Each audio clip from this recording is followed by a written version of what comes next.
Every little thing you think that you need. Every little thing you think that you need. Every little thing that's just feeding your greed. Oh, I bet that you'd be fine without it. You're listening to the Minimalist Podcast with Joshua Fields Milburn and TK Coleman, recorded live at Irving Studios in sunny California. Oh, it's frustrating how sunny it is today. So bright. Oh, I'm so frustrated. Thank you, Alabama. Hello, everybody. Today on the show, we're talking about the people, places, and things that frustrate the hell out of us. Coming up on this free public minimal episode, a caller has a question about her sister who is so upset that she refuses to talk to her. And then we've got a question about the frustrating expectations that your family, friends, and coworkers have of you. That's followed by our Right Here, Right Now segment and a listener tip. You can check out the Maximal edition of episode 487. That's the full 2-hour episode where we answer 3 times as many questions on Patreon. The link is in the description. When you subscribe, you can listen to our private podcast episodes on Apple Podcasts or Spotify or your favorite podcast app. Plus, you'll gain access to all of our archives, all the way back to episode 001. That's a full decade of podcast archives. By the way, big thanks to our patrons. Your support keeps our podcast 100% advertisement free because sing along at home, y'all.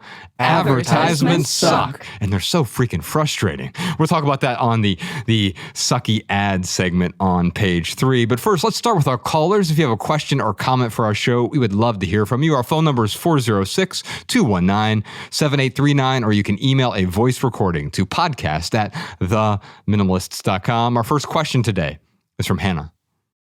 Greetings, Minimalists. My name is Hannah from Michigan.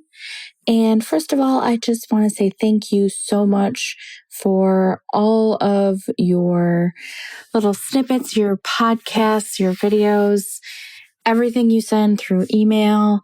I love every single one and I get value from all of them. The reason I'm calling today is I would like some insight on a situation that I have going on right now with my sister. For some context, I have 3 sisters and, we have quite a big, age difference. But the closest sister in age, is the one that I grew up with. And, the situation is she's not talking to me and she refuses to look at me at family gatherings. She's blocked me on her phone. And I'm not sure what to do. It hasn't resulted in her holding her kids back from seeing me and my husband. But it's causing a lot of grief with my family and just me internally. Previously, in past situations, I've always gone to her and asked her what's wrong. And I'm trying to, I guess, stand up for myself and not go to her, and always going to her. I did learn, that she is upset with me that she was not the maid of honor in my wedding, but since I have 3 sisters, I didn't want to choose between them. So any insight would be amazing, and I would just really appreciate it. Thank you so much. TK, let's start by thinking about Hannah as maybe one of your clutter counseling clients. If she were to come to you and she was like, hey, my sister is so upset with me that she refuses to communicate. She refuses to talk to me. She doesn't look at me when we're in the same room. She's blocked me on her phone or maybe on social media. Where would you start? I would start by making my best effort to respect all of that. Not necessarily in a spirit of accepting it as final, but in a spirit of recognizing that we will never have a chance to reconcile with anyone if we cannot respect the distance that they need, even when we think they are being immature about it, even when we are convinced that we would handle things in a different way. For me, I'm a talker. When I have a problem, I want to talk it out right away and I want to get to the bottom of it. in that conversation. Let's fix this right now. Let's fix it right now, even if it's 5 hours. I don't like to let it linger. I don't like to do any mind reading or any of that kind of stuff. But a case could be made that 75% or more of all the people that I will ever love are not like that. And it is a great sacrifice for me when a person that I'm talking with needs time to process things. I'm ready. Like, as soon as you say something, I've got some questions about it. I've got some feelings about it. I'm ready. But most of the people need some time. And that's really, really hard to do. But one of the most loving things you can do is to respect that, especially if you are not like that, to honor it and to say, I understand where you're coming from, even if my needs are different. And doing that with your behavior. The second thing I would do is I would appreciate the good side of this. The bad side is she's blocked you. She pretends not to see you or doesn't even look in your direction. But my, oh my, this could be worse. How gracious she is for not allowing the children to be caught in the crossfires of this, for still allowing the children to experience you and to come over your place and to spend time with you. It's quite common for people to contaminate the way their children think about you, to involve everyone else in their beef, so to speak. So I would give her some credit for that. The other thing I would say is it sounds like in the beginning, like you have no options here and she's completely cut you off, but then you seem like you cracked the door open a little bit when you said you are trying to stand up for yourself. Usually when this sort of thing happens, you're able to go to her and ask her what's wrong. And it sounds like that is an option for you here, but you're trying to stand up for yourself. And I would maybe make an effort to be a little bit more wiggly around what it means to stand up for yourself. There are ways to stand up for yourself without requiring the other person to be the one who initiates an important discussion.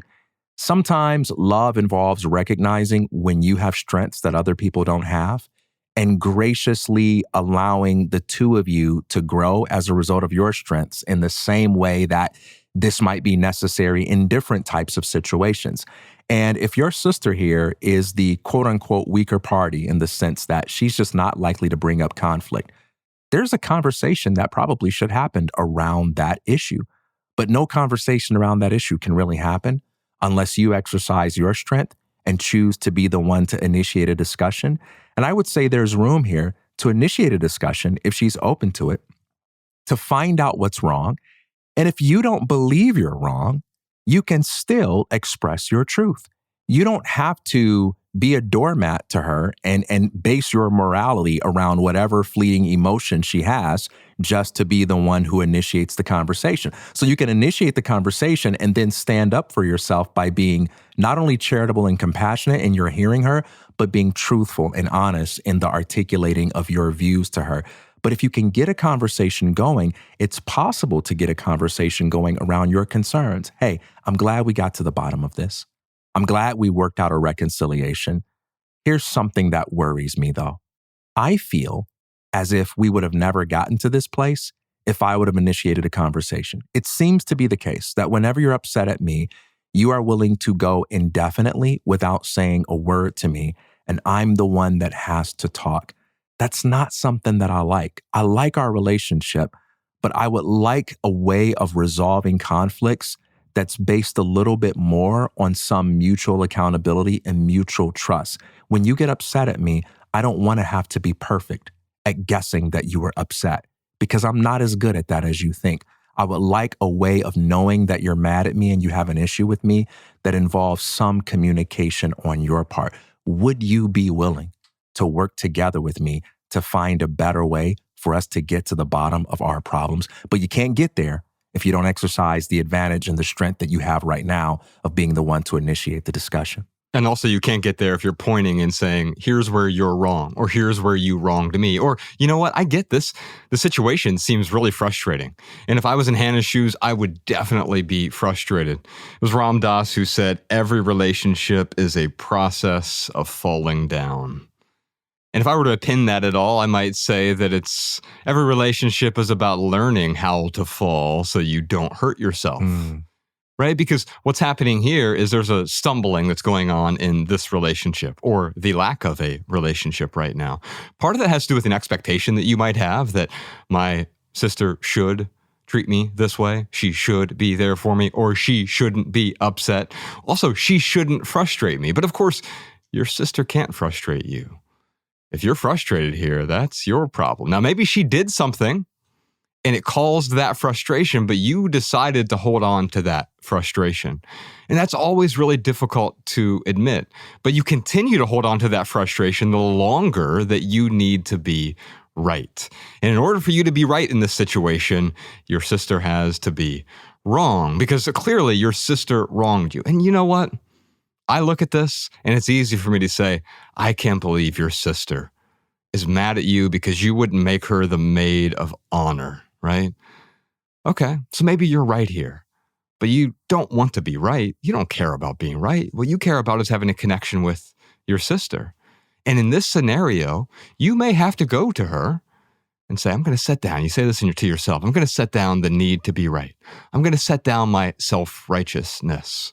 That's what's blocking me from letting go right now. In fact, that's what's making me so frustrated. I'm going to set that down just for a moment. You can pick it back up later if you want to, right? But I'm going to set down that need to be right.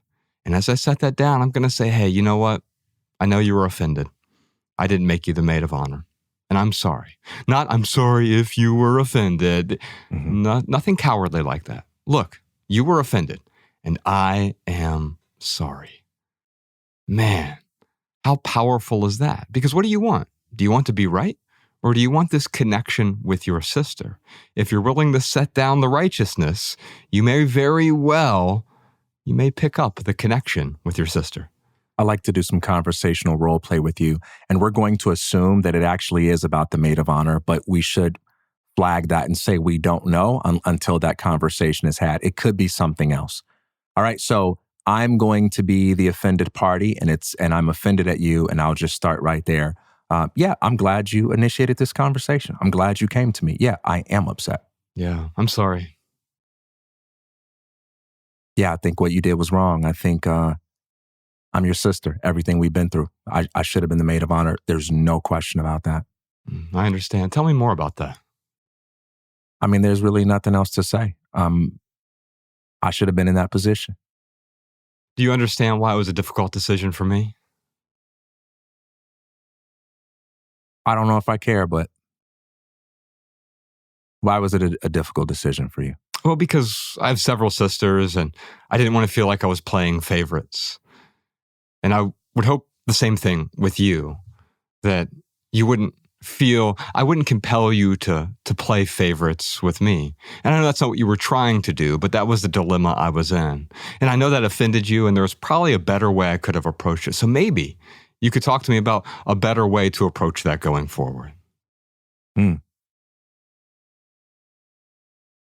Okay, I'm trying to think of a difficult response. I have nothing left other than to just like give you a okay, fine, or let me think about that.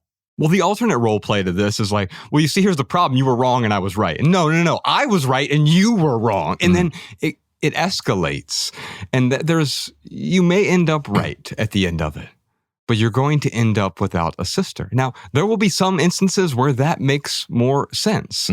Not every death of a relationship is a catastrophe.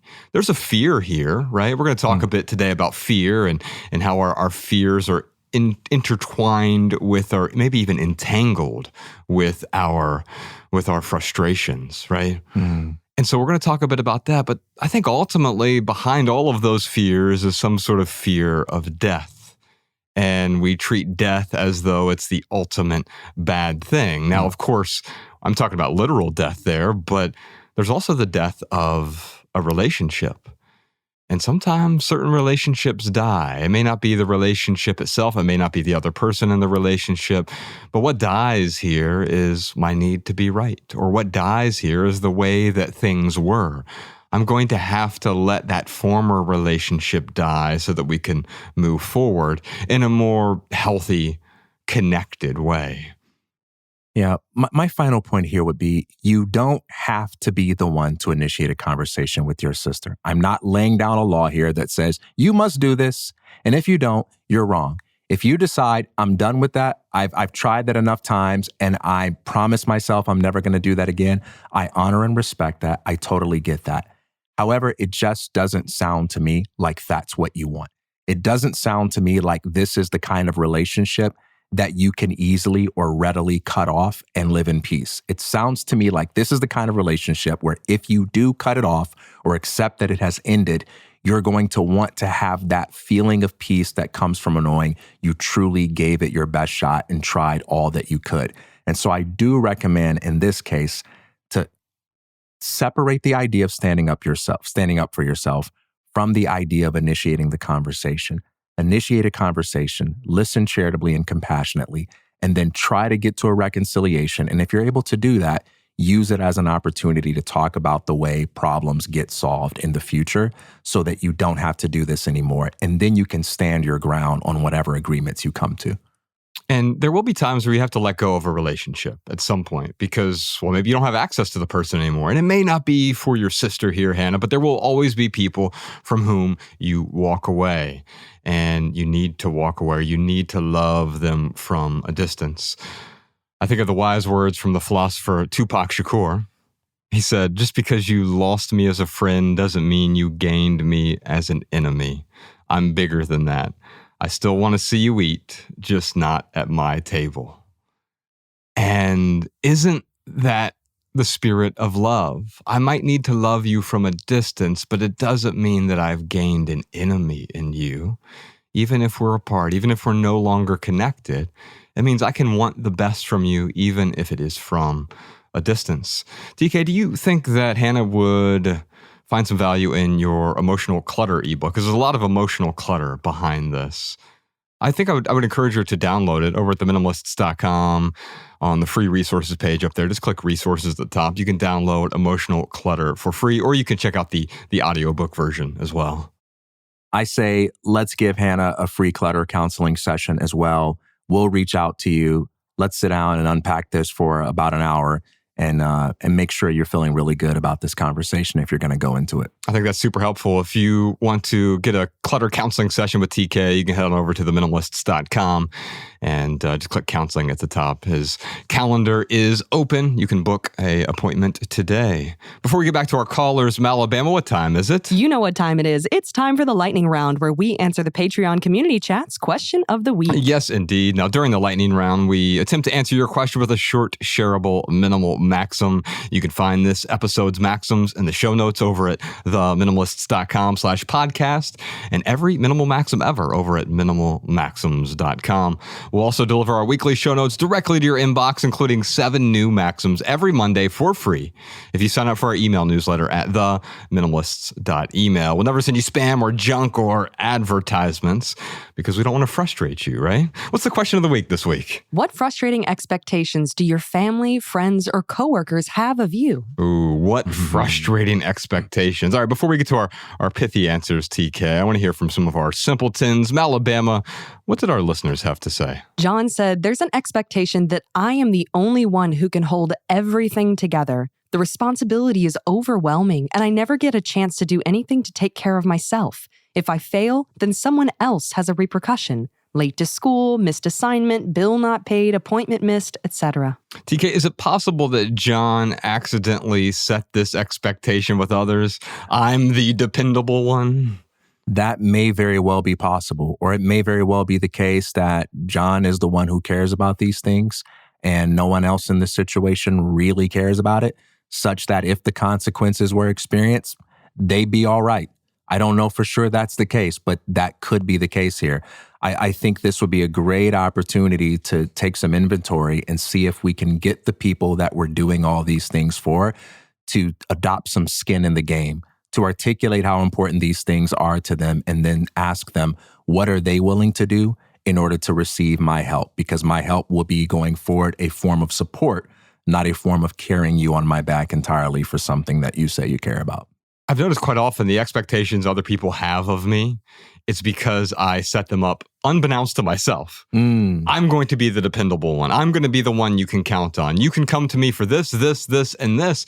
And that's fine until those demands are so taxing that it's actually draining for me. It causes some sort of suffering, or maybe it just causes a type of clutter. It gets in the way of my well-being, or it gets in the way of my calendar. It gets in the way of how I want to spend my time.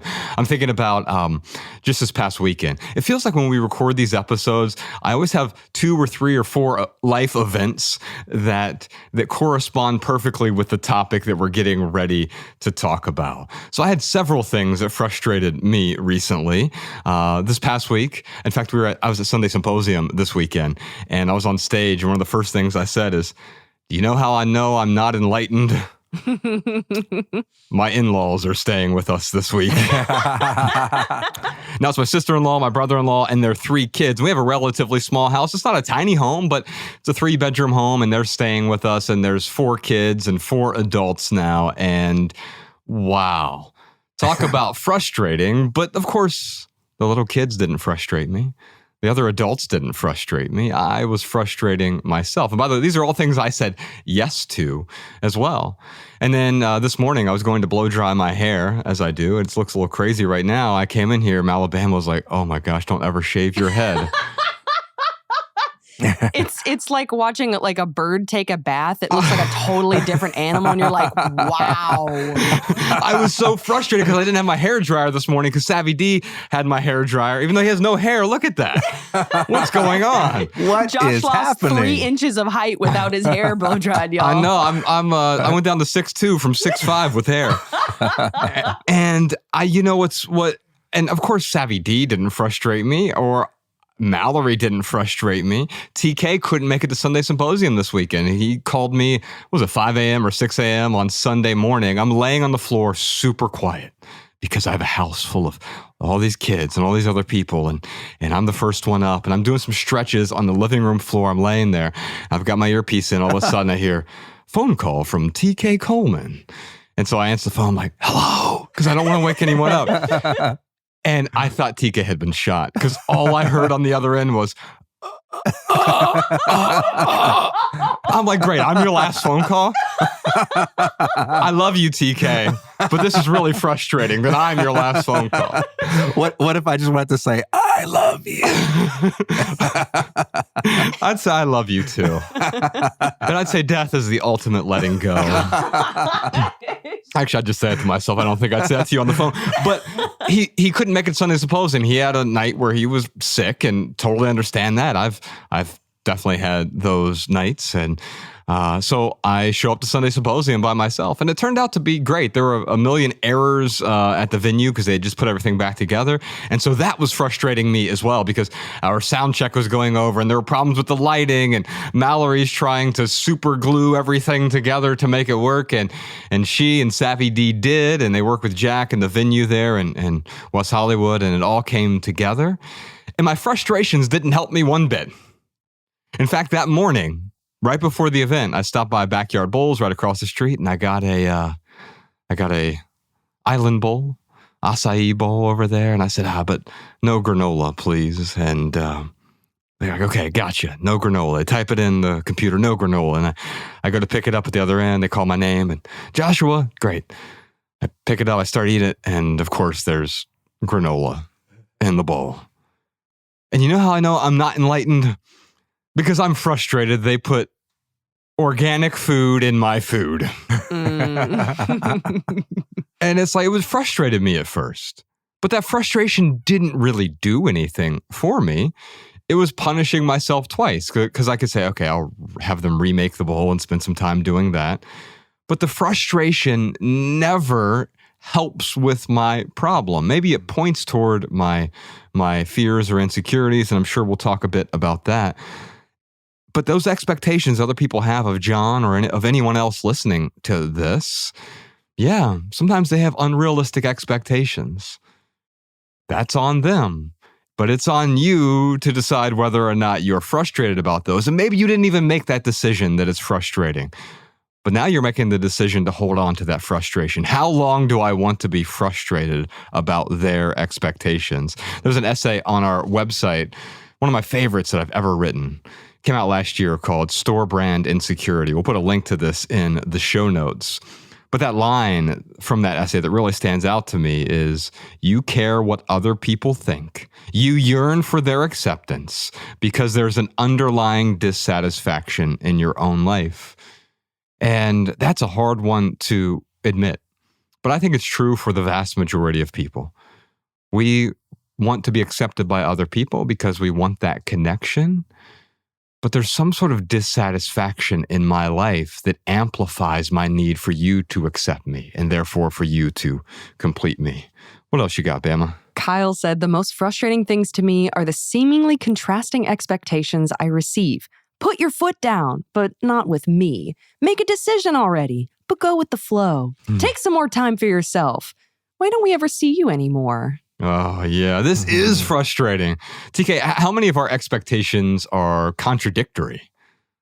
Well, it sounds to me like this is a case where other people are encouraging him to do something good, but as long as it doesn't require them to sacrifice their access to him. Oh. I watched my father as a pastor go through this, where he was a man that a lot of people wanted to talk to about their challenges, and I totally understand. And there would be a long line of people that would say, hey, I just need 2 minutes. I just need 5 minutes. And he was very generous with his time. It was never 5 minutes, of course. It was always 15 or 20 or something along those lines. But I remember all of those people would also passionately tell him, make sure you get some rest. Make sure, you put boundaries around your time. Don't give yourself over to people too much. But they never meant it towards them. And it's an understandable oversight that just happens. I think when people say these sorts of things to you, it's an opportunity to sort of hold up a gentle mirror, helping them to see how their own cooperation can help you in the living out of whatever advice it is they're giving you. So if someone that's demanding a lot of your time says, hey, you need to take more time to yourself, you can say to them, one of the reasons why that's difficult is that everyone advises me to do that, but no one wants to be the one who sacrifices having time with me. Would you be willing to be one of the ones who makes that sacrifice so I can get that rest? When often I complain about something, or I don't even complain about it out loud, I catch myself, I'm getting ready to complain, or I have a complaint that I want to formally put into the complaint box, right? I want to put it out into the world. I also realize that my complaints often point toward my clinging. I'm clinging to the way I wish this was.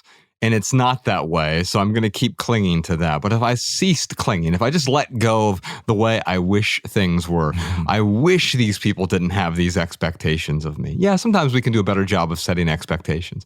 But sometimes people are just going to have unrealistic expectations and they don't know it. And you may not have time to tell every single person. Your dad certainly didn't have time to tell every person individually that their expectation is slightly unreasonable. It's 85% reasonable, but 15% unreasonable. And your expectation is 60% unreasonable, but 40% reasonable. Yeah. He didn't have the time to parse that out, because he would have spent all his time just readjusting everyone's expectations, which are already adjusting on their own anyway. Yeah. And so he, in a way, had to let go of their expectations, even if they were continuing to hold on to those expectations for him. Let's do one more, Bama. This one comes from Kylie. My mother and sisters expect me to give unconditionally, continuously.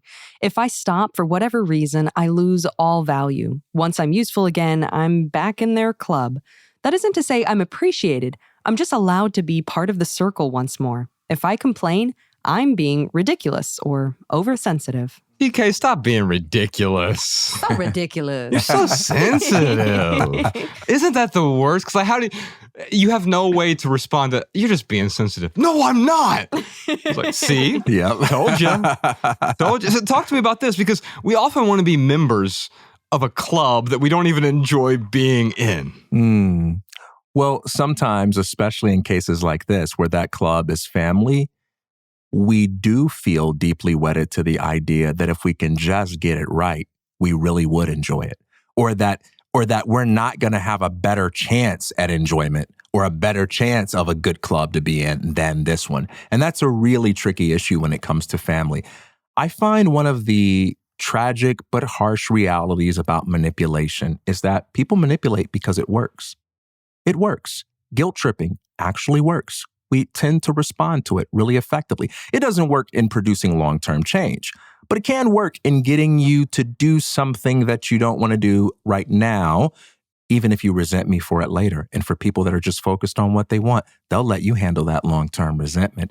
And I find that sometimes, especially when dealing with people who think they know us really well, it takes a longer amount of time to reinforce in their mind a new you. And so if you've been a yes person all your life and people know they can manipulate you, people know they can just sort of exclude you from the club and that you'll eventually change your behavior, the first time you say no, the first 20 times you say no, they're not going to take you seriously.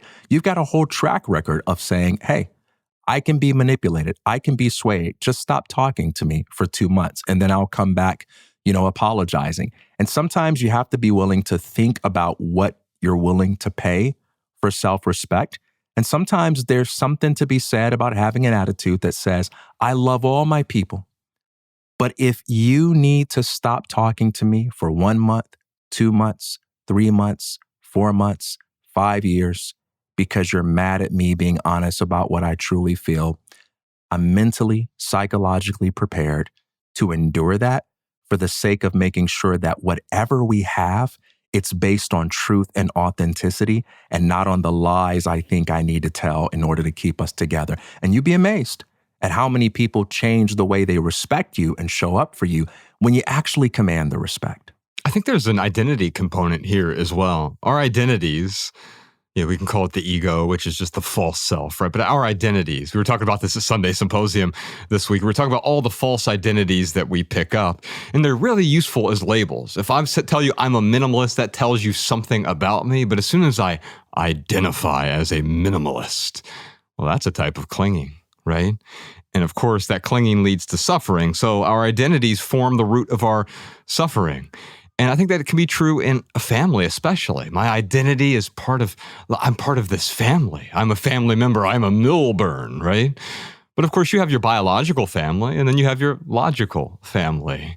And while TK isn't my biological family, Malabama isn't my biological family, Savvy D or Post-Production Peter or Ryan Nicodemus aren't my biological family, I consider them part of my logical family. These are people that I choose to spend time with. And because time is a limited resource, that also means I have less time for a biological family. There are people in my biological family, aunts and uncles and cousins, who I haven't renounced, I haven't shunned, but I don't actively reach out to those people. And it's not because I hate them or I dislike them or they're enemies of mine. They're not.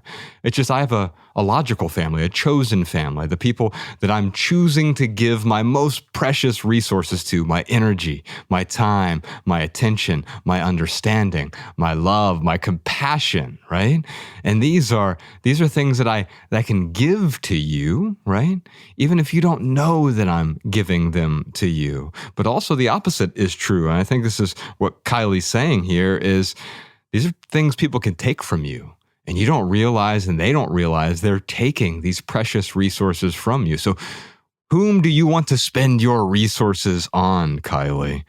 And if you're identifying with a way of life that is clinging, that is leading you to suffering, you can set down that identity so that you can move forward. How about you, listeners? What frustrating expectations do your family and friends or even your coworkers have of you? Let us know your thoughts in the Patreon community chat, which, by the way, you can join for free, even if you don't subscribe to our private podcast on Patreon. We'd love to see you there on the private podcast every week, but you can join the community chats for free. Okay, give me something pithy, TK. What frustrating expectations do your family, friends, or coworkers have of you?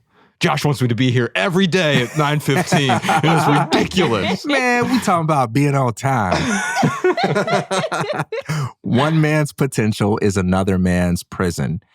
There's someone out there who thinks that the best way for them to be the highest version of themselves is to be really wealthy. And so when they look at your life, they see it through that lens. There's someone out there who thinks the best way for them to be the highest version of themselves is to have a certain kind of spouse or a certain kind of house, to achieve a certain level of intellectual prowess, and so on. We look at other people through the lens of our own values, and from that perspective, we say, fulfill your potential, which is why I often say that for every great achiever, for every happy person, there's someone back home who's wondering when their dear old buddy went off the deep end. What's Josh doing, man? Is he still doing that like little minimalism thing? Is he still doing that little podcast thing? What's Bama doing, man? I know, I remember Bama from high school. She's still doing a little actor thing and she's still doing a little podcast thing. What's Savvy D doing, man? Is he still doing the little... Everything that you do is an under-fulfillment of your potential to someone else. And so potential can be a trap. And I think for me, I wouldn't use the word frustrating, but I would say disappointing. It's when I see people that I love talk about other people that I love as if they shouldn't be as happy and fulfilled as they are because they're not fulfilling their potential as someone else defines it. Wow. You know what frustrates me is I thought you were doing a whole Dr. Seuss routine there when you're like having a better house and a better spouse. And you were going so I'm like, oh, this is... Having a better suit or a better blouse. Dang, that was good. I'm frustrated you didn't finish all of the rhymes. But that's, you didn't frustrate me. I frustrated myself, TK. Which brings me to my pithy answer. Originally, I was going to say every expectation adds another bar to your prison cell. That's something that we shared on Instagram recently. We've been doing these little, we call them stealth reels.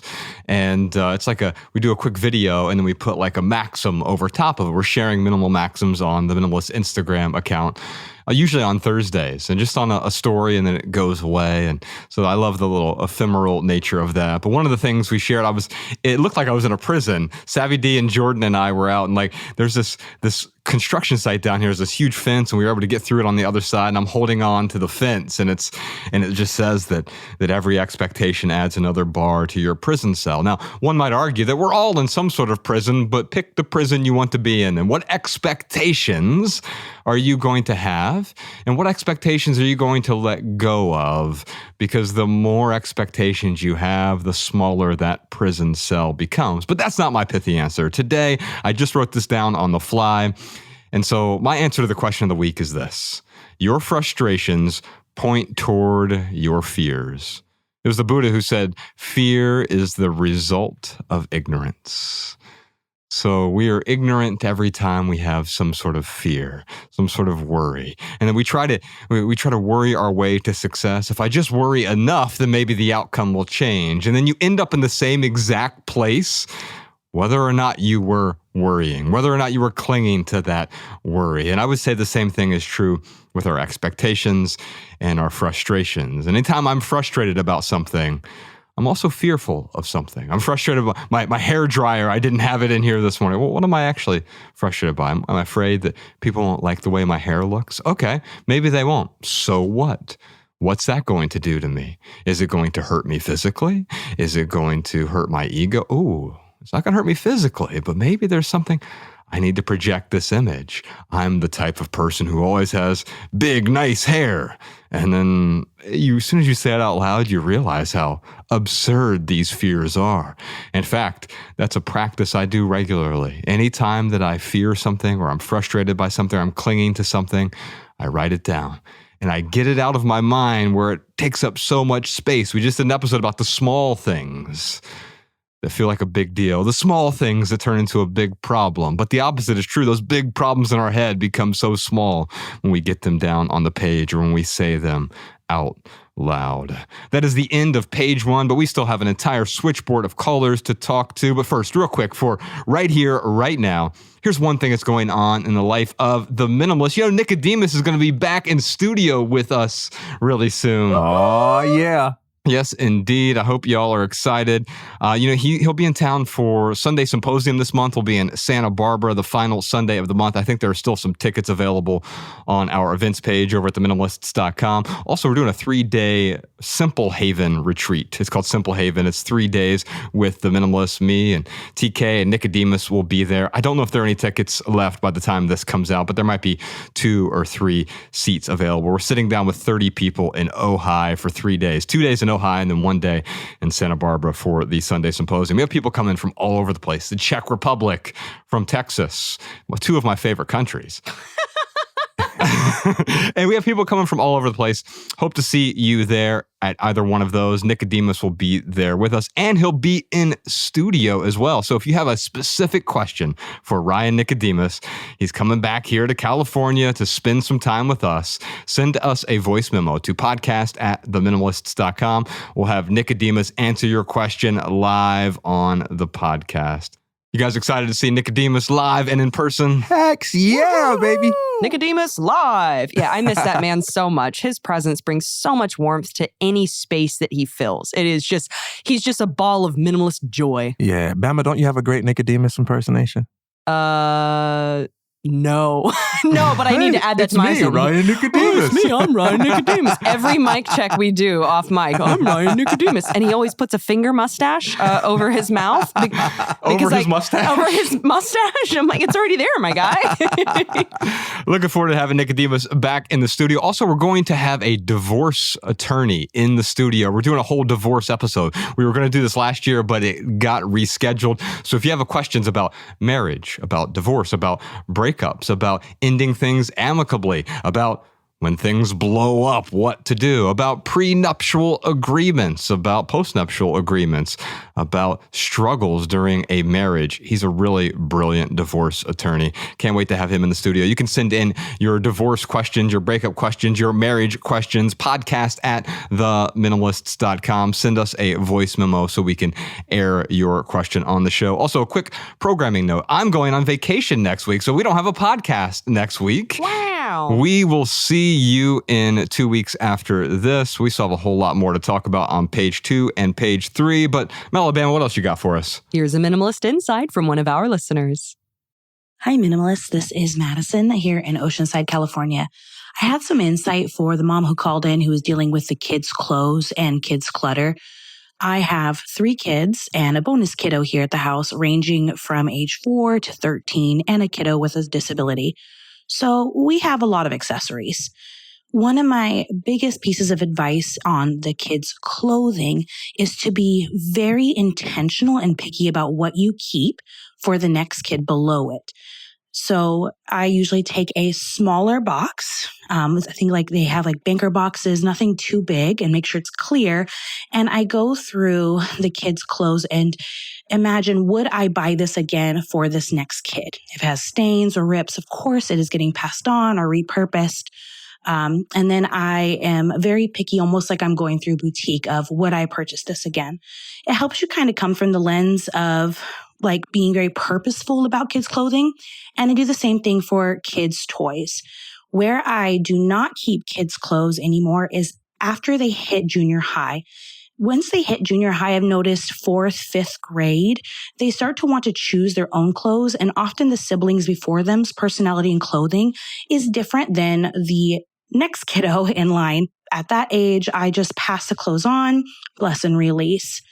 Also, I try to not have a scarcity mindset about clothing and toys when it comes to children. This is a little bit different with our kiddo with a disability because those things are hard to replace. But typical kids, it is very easy to source clothing and toys if you happen to pass it on. I try not to keep too many clothes, maybe like 1 age to 2 ages up in their closet. So it's a very easy taking the bin down and substituting the clothes and then blessing and releasing the clothes we're not going to use anymore. I hope that's really helpful. Hang in there, mamas. It's a tough job you're doing. Oh, Madison, thank you so much for that helpful, that insightful comment that you had there. I hope to see you at our next Sunday Symposium in Orange County, since you're in Southern California and you're south of us here. So we'll see you in Orange County next month. Free tickets over on the website, theminimalists.com. Just click on events at the top. Get those tickets while they are still available. For anyone else who has a listener tip or insight about this episode, send a voice memo to podcast@theminimalists.com so we can feature your voice on the show. Up next, page 2 and page 3. But first, let's take a quick pandiculation break. We'll be right back. All right, that's the first 33% of episode 487. We'll see you on Patreon for the full Maximal edition, which includes answers to a bunch more questions. Questions like, what are 7 habits that are making your house feel more cluttered? How can I help someone realize that their self-indulgence is harmful? And how can I encourage my workplace to let go of hustle culture? Plus a million more questions and simple living segments over on the Minimalist private podcast on Patreon.